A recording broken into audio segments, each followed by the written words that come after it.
উত্তরপ্রদেশ জেলার একটি পৌরসভা অঞ্চলে হচ্ছিল। ইন্ডিয়ান অয়েল কর্পোরেশন কোম্পানির পাইপলাইন বিছানোর কাজ চলছিল। ইঞ্জিনিয়ার জিগ্নেশ সিনহার তত্ত্বাবধানে কর্মীরা কাজ করে চলেছিল।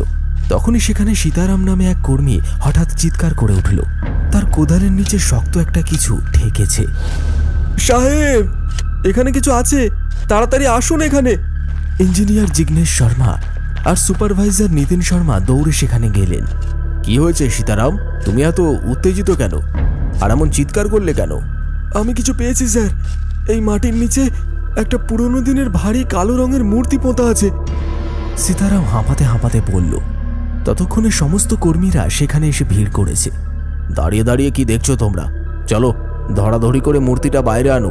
কর্মীদের আদেশের সুরে জিগ্নেশ সিনহা বলল। সকলে মিলে মূর্তিটা বাইরে বের করে আনলো। সেটা একটা 7 ফুট লম্বা মানুষের মতো দেখতে মূর্তি ছিল। মূর্তিটার কোমরের লেফট এবং রাইট সাইডে একটা হুকের মতন লম্বা কিছু ছিল। মূর্তিটা ছিল কালো রঙের। দেখতে দেখতে সেখানে ভিড় জমে গেল। ব্যাপারটা দেখে ইঞ্জিনিয়ার সাহেব তার জিপ গাড়িতে করে নিজের গেস্ট হাউসের উদ্দেশ্যে মূর্তিটাকে পাঠিয়ে দিলেন। ধীরে ধীরে সন্ধ্যা ঘনিয়ে এলো। কর্মীরা যে যার কাজে লেগে গেল আর মূর্তিটাকে নিয়ে তাদের মধ্যে কানাঘুষো নানান কথা শোনা গেল। কিছুক্ষণ পর সবার ছুটি হয়ে গেল এবং সবাই নিজেদের বাড়ির উদ্দেশ্যে রওনা দিল। অন্ধকারও ধীরে ধীরে ঘনিয়ে আসছিল। ইঞ্জিনিয়ার জিগ্নেশ সিনহা বললেন, বড়ই আশ্চর্যের ব্যাপার নিতিনবাবু, এত বড় ভারী মূর্তি এলো কোথা থেকে?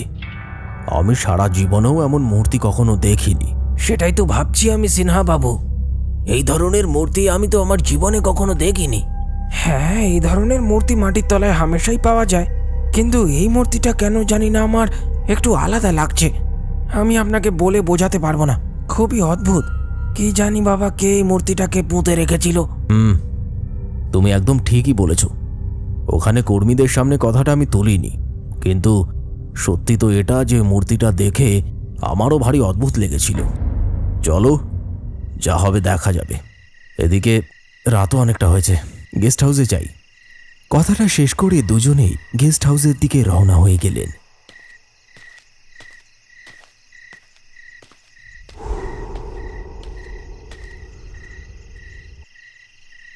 গেস্ট হাউসে পৌঁছেই দুজনে সিকিউরিটি গার্ডকে ডাকাডাকি করল, রামু রামু, কিন্তু ওই দিক থেকে কোনো আওয়াজ ভেসে এলো না।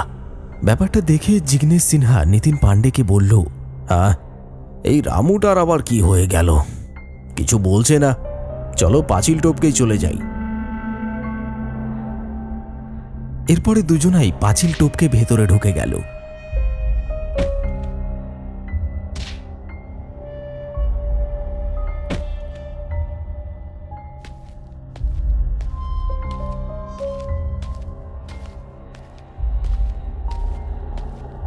তারপর তারা দেখল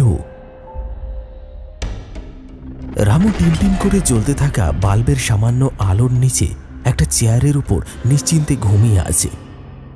দুজনাই তার কাছে চলে যায় এবং তাকে সামান্য ধাক্কা দিয়ে জাগানোর চেষ্টা করে, কিন্তু রামু কিছু বলার বদলে তাদের উপর ঝাঁপিয়ে পড়ল।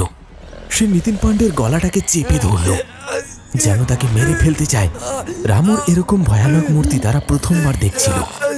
আর তখনই গেস্ট হাউসের বারান্দায় রাখা আজকে খুঁজে পাওয়া সেই মূর্তিটা সামনের দিকে এগিয়ে আসতে লাগলো।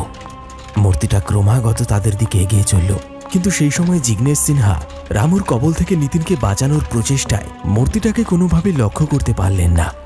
ওদিকে মূর্তিটা খুব দ্রুত তাদের দিকে এগিয়ে আসতে লাগলো। বড়ই বিভৎস সেই দৃশ্য। অন্ধকারের চাদরে ঢেকে থাকা গেস্ট হাউসটা আরো ভয়ানক হয়ে উঠছিল। রামুর হাতের ফাঁসটা যেন নিতিনের দম বন্ধ করে দিতে লাগলো।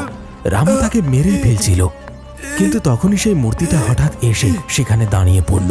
তারপর তার বাঁ হাতটা রামুর কাঁধের ওপর রাখল আর ডান হাত দিয়ে তার মুখটা ধরে জোরে একটা ঝটকা দিল, আর কটমট শব্দ করে তার ঘাড়টা মটকে গেল। সে একটা কাটা গাছের মতো মাটিতে পড়ে গেল। তারপর মূর্তিটি ভয়ানক চিৎকারে ফেটে পড়ল। তার চিৎকারটা অন্ধকারের মধ্যে মিলিয়ে গেল। নিতিন পাণ্ডে ওদিকে রামুর হাত থেকে মুক্তি পেয়ে মাটিতে পড়ে গেল, আর জিগ্নেশ সিনহা নিজের চোখের সামনে এমন একটা ভয়াবহ ব্যাপার ঘটতে দেখে কাঁপতে কাঁপতে অজ্ঞান হয়ে পড়ে গেল।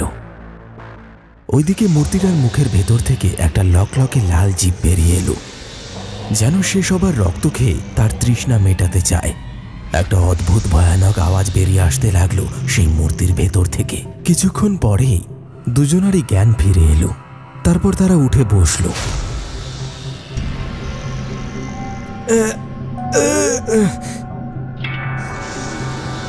আর তারা তাদের সামনে দেখতে পেল সেই মূর্তিটার জিভ লক লক করছে। তার লাল টকটকে চোখ দেখলে মনে হয় যেন কত বছরের প্রতিশোধ সে নেওয়ার জন্য অপেক্ষা করছে।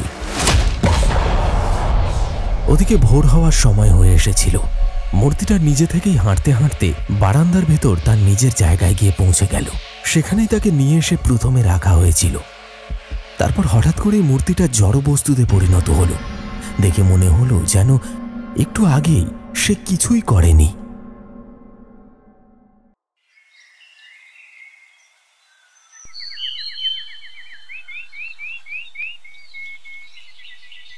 সকাল হতেই নিতিন আর জিগ্নেশ ঠিক করল যে আসলে এই মূর্তিটার ভিতরে কি রহস্য লুকিয়ে আছে সেটার তারা উদ্ঘাটন করেই ছাড়বে।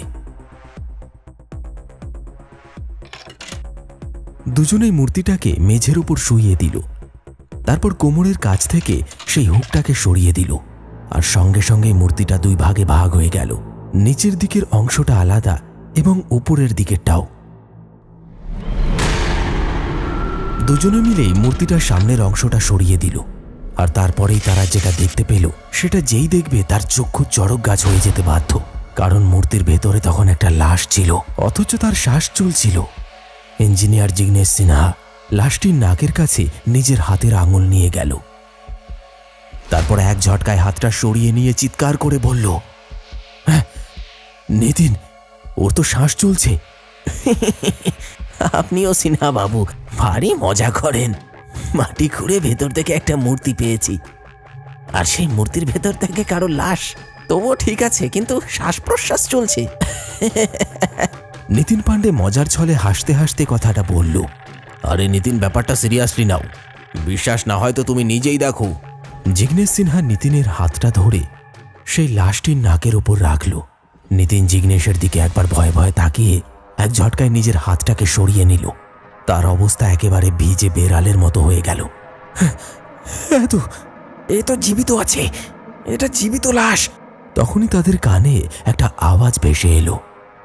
জীবিত লাশ একেবারেই নয় রে, এটা একটা মরা। এর ভেতরে এক অতৃপ্ত তান্ত্রিকের আত্মার বাস আছে।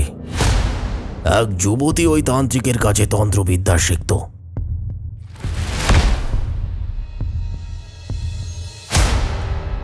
একদিন তান্ত্রিক তার শারীরিক চাহিদা মেটানোর জন্য ওর সাথে জোর জবরদস্তি করে, কিন্তু মেয়েটি তার হাত থেকে বেঁচে যায়। তারপরে কিছুদিন কেটে যায়, বাড়িতে কেউ থাকে না। মেয়েটি তখন একাই ছিল, আর সেই তান্ত্রিক সেই সুযোগের ব্যবহার করে ওর বাড়িতে যায় আর তারপর ওর সাথে অন্যায় অত্যাচার করতে থাকে। কিন্তু তখন বাড়ির লোক ফিরে আসে, আর তান্ত্রিককে মারার সময় ছুরির আঘাতটা সোজা এসে যুবতীর বুকে লাগে। আর তান্ত্রিকের সাথে ওরও জীবনটা একেবারে শেষ হয়ে যায়। কিন্তু তান্ত্রিকের সেই বদমতলব থেকেও মুক্তি পায়নি। কিন্তু আজ ওকে আমি ওই অভিশাপ থেকে মুক্তি দেব। আমার নাম তান্ত্রিক ভৈরব। আমাকে এই ব্যাপারে ওখানে কাজ করতে থাকা কর্মীরা বলেছে যে মাটি খুঁড়ে একটা মূর্তি পাওয়া গেছে, তাই আমি এখানে চলে এলাম। হে ঈশ্বর, ওই প্রেতের কবল থেকে মানুষকে বাঁচানোর আমায় শক্তি দাও। সন্ধ্যা ঘনিয়ে এলো। এমন সময় সেখানে একটা ঘূর্ণি ঝড় উঠল।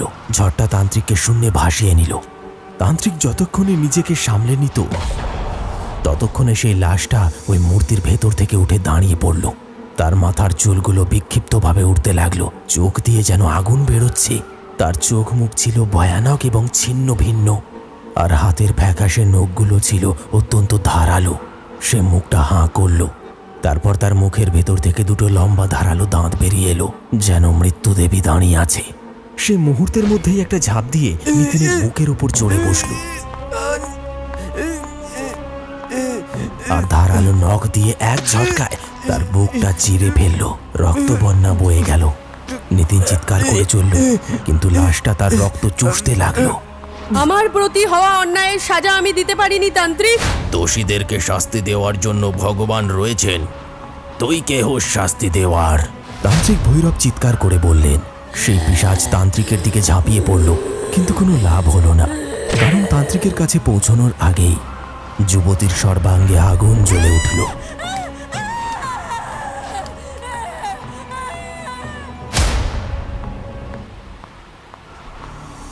তারপর একটা উজ্জ্বল আলোর জ্যোতি ধীরে ধীরে ভৈরব তান্ত্রিকের কাছে এসে তার হাতের মুঠোয় বন্দী হয়ে গেল।